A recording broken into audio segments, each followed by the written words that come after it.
राय बहादुर, आपके भाई जो कि सूरजगढ़ के राजा हैं, वह हमारे पास हैं। अगर आप उन्हें जिंदा देखना चाहते हैं तो इसके लिए आपको हमें 3000 सोने के सिक्के देने होंगे। क्या बात कर रहे हो? आप लोग हमारे भाई को अपने पास रखे हुए हो? अरे, हम तो उन्हें बहुत दिनों से तलाश कर रहे हैं। ठीक है, हम तुम्हें 3000 सोने के सिक्के देने को तैयार हैं, मगर इसके लिए तुम्हें हमारे भाई के मुंह पर कपड़ा डालकर राजमहल लाना होगा।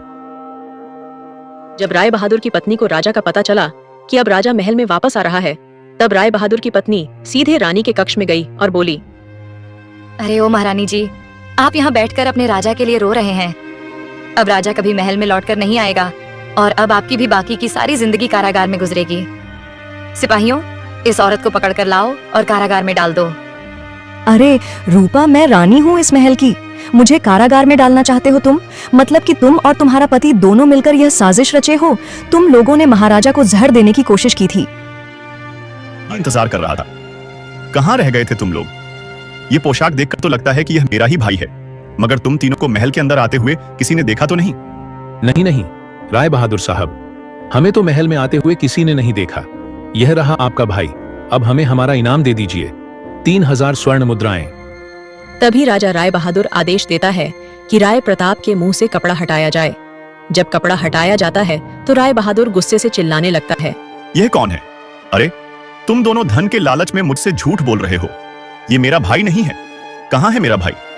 मैं तुम्हें 1 महीने का समय देता हूँ, मेरे भाई को यहाँ लेकर आओ। अगर नहीं लाए तो तुम सबको मार दिया जाएगा, समझे? और अगर यहाँ से भागने की कोशिश भी की तो तुम्हें जीवित ही दफन करवा दूंगा। ये सब सुनकर वे तीनों बहुत डर गए और मौका मिलते ही महल से बाहर आ गए और फिर सीधे जंगल की तरफ चल पड़े। और जंगल पहुंचकर एक चोर ने भिखारी से कहा, तुम सही कह रहे थे। अब तुम हमें बता दो कि वह असली राजा कहाँ है।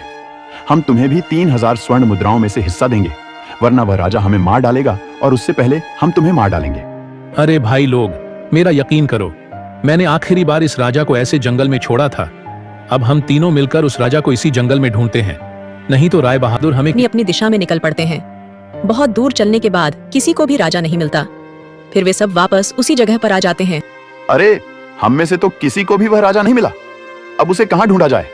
पहले तो सोने के सिक्कों का लालच था और अब जान का मामला है। अगर हम उस राजा को राय बहादुर के पास नहीं ले गए तो वह हमें मार डालेगा। साधु का रूप धारे हुए राजा जंगल से निकलकर एक छोटे से गांव में पहुंचा। बहुत चलने की वजह से वह बहुत थक गया था। एक नदी के किनारे पहुंचकर वह सो गया और 2 दिन तक सोता रहा।